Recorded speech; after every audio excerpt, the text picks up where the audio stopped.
제로 베이스에서 시작하지 않는다는 거죠. 나는 이 나이 되도록 뭐 했을까?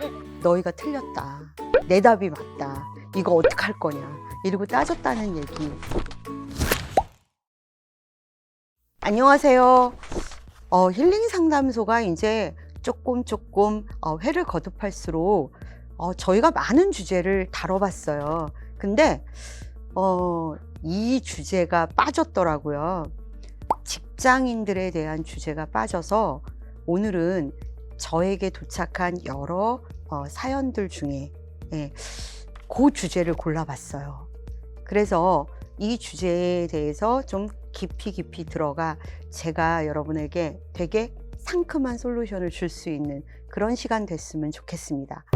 사연 읽어주실래요? 네, 교수님이 선택하신 직장인의 사연 한번 읽어보겠습니다. 안녕하세요, 교수님. 제 사연을 쓰려니 벌써 부끄러운데요. 저는 12년 차 직장인입니다. 신입사원도 아니고 은퇴를 앞둔 사람도 아닌데 전 직장 생활에 대한 고민이 참 많습니다. 바로 제가 실수를 너무 자주 또 너무 많이 한다는 것인데요. 성격이 너무 급한 건지 아님 타고나기를 부주의하게 타고난 건지 메일을 쓸 때 오타를 내는 작은 실수부터 해야 할 업무를 완전히 잊고 살다가 일정을 놓치는 큰 실수까지 하루에 한두 번은 꼭 실수를 하는 것 같습니다. 이것 때문에 불려가기도 정말 많이 불려갔고요. 신입 시절부터 과장이 된 지금까지 참 많이 혼났습니다. 제일 답답한 건 저예요. 마음을 느긋하게 먹고 두 번, 세 번 검토를 해도 늘 실수가 발생하고 그러다 보니 저도 모르게 위축이 됩니다. 이제는 제 밑에 관리할 후임이 넷이나 되는데 제 코가 석자인 지금 저는 어떻게 발전할 수 있을까요? 아이고, 사연 들으면서 12년 차, 여기에 제가 꽂혀요.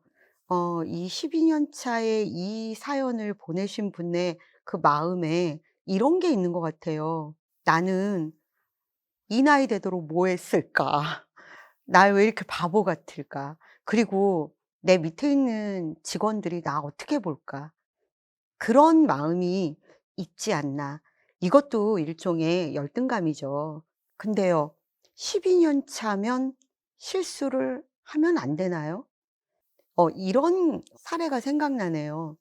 한 친구가 어, 수학 문제를 풀었어요.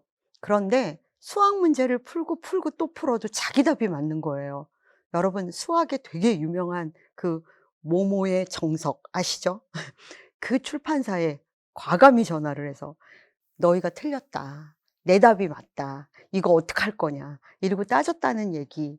근데요, 알고 보니까 어떻다고요? 자기가 계속 문제를 푸는 어느 단계에 똑같은 실수를 반복한 거예요.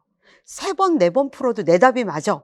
라고 했는데 그 출판사에서 한번 다시 조용히 풀어보라고, 이렇게 캄다운하고 그랬더니 어떻다고요? 예, 내가 문제를 푸는 4번째 줄 앞부분에 계속 똑같은 숫자, 똑같은 반복된 실수의 숫자를 거기다 쓰더라는 거죠. 저는 이분에게 '아 나는 실수해.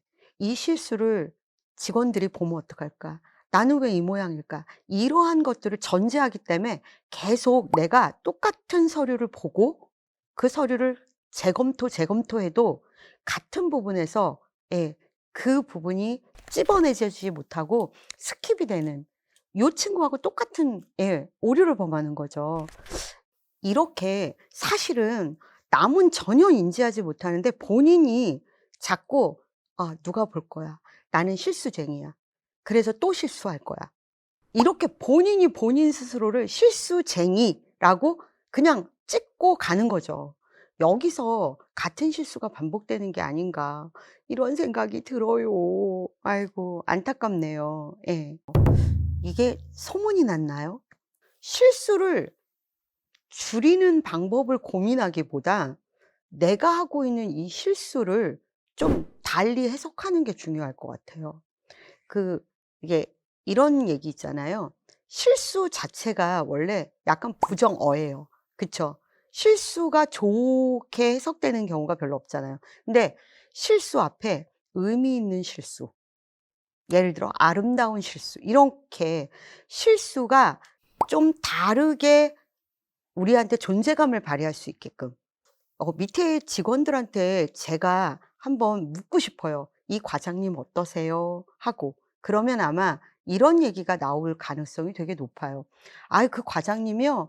맨날 실수해서 조금 모자라 보여요. 그 과장님 신뢰할 수 없어요. 그 과장님 때문에 미치겠어요." 저는 이런 반응보다 "그 과장님 우리 숨통을 트이게 해 줘요.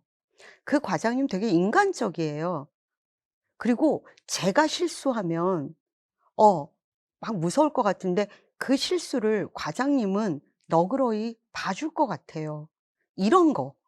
그러니 과장님께서 스스로 부하 직원들하고 소통하는 거. 이 실수를 나의 단점 이렇게 보지 말고 이 실수를 오히려 관계 맺음의 강점으로 전환하는 거죠. 그래서 "야, 나 실수쟁이잖아. 나 이거 잘 못하잖아. 나 또 이럴까 봐 내가 되게 겁난다 야. 근데 이 서류 정말 중요해. 그거 네가 좀 봐 주면 안 될까? 너는 좀 꼼꼼하지 않냐?" 이러면서 오히려 그 실수를 서로의 인간적인 커넥트에 활용하면 얼마나 좋을까. 그게 과장님한테 제가 드릴 수 있는 정말 핵심적인 솔루션 아닐까 싶습니다. 그러면 혹시 12년 차 과장님 말고 뭐 저희처럼 어린 뭐 신입사원이라던가 아니면 사원급 사람들한테는 실수했을 때 어떤 마음가짐을 가져야 하는지. 예, 처음 신입 이 사람들한테는요. 일정 정도 약간 관대해요, 시선이. 그러니까 그냥 '아 나 지금 실수했어. 이 실수에 대해서 선배들이 조금 용인해 줄 수 있어.'라는 범위가 있다는 거. 그래서 좀 마음의 여유를 가지시고요. 그리고 자꾸 위축돼서 뒤로 물러나지 말고 과감하게 주위에 이 실수하는 선배를 찾으세요. 선배한테 "선배님 저 어떡할까요?" 하면서 조언도 구하고요. 전 그러는 게 맞다고 보는데요. 일단 과장님도 그렇고 신입 직원들도 그렇고 다요. 제가 실수가 부정하기 때문에 내 마음에서 '또 실수하면 어떡하지, 어떡하지?' 하는 이거. 이거는요 평균 밑에부터 시작하는 거예요. 그러니까 일단 제로 베이스에서 시작하지 않는다는 거죠. 서류를 볼 때도 그렇고 뭘 점검할 때도.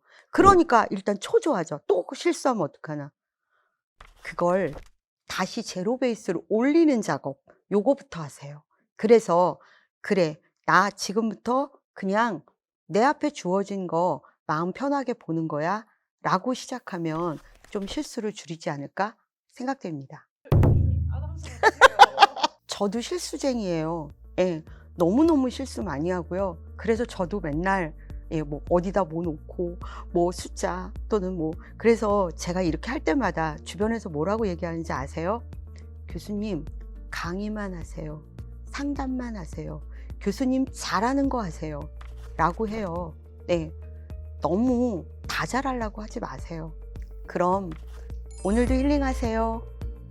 이게 소문이 났나요?